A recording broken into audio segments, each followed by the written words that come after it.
So yo, what's up mga katsupol? Okay, bali, ito na nga si Casper. May bagong trabaho na kay Boss Alex. Sana tuloy-tuloy na to, Casper. Tuloy-tuloy mo na yan.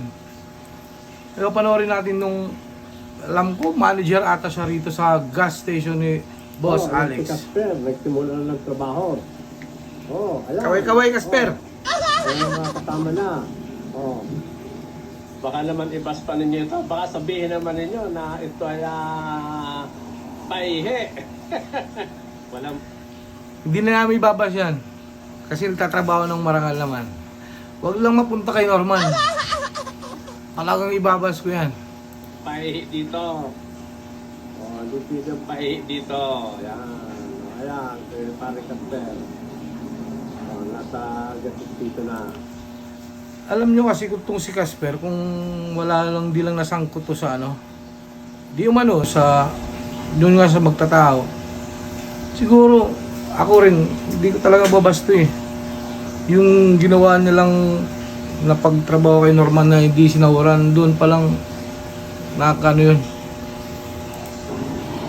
Siyang overall interest din eh. Wow! Tanga na parang OIC.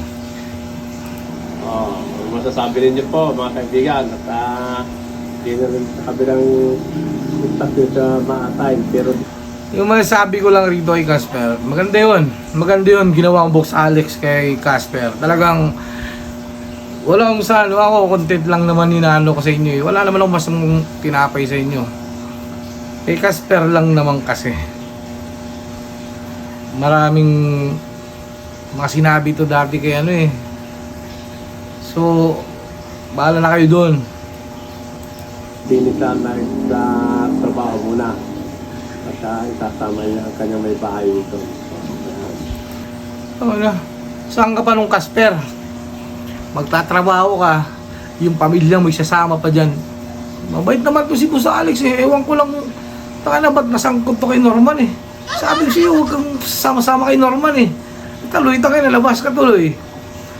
So, na nga, basta huwag ka nasasama ron ah. Salamat sa Diyos. Sana bigyan natin ng patang ating kaibigan.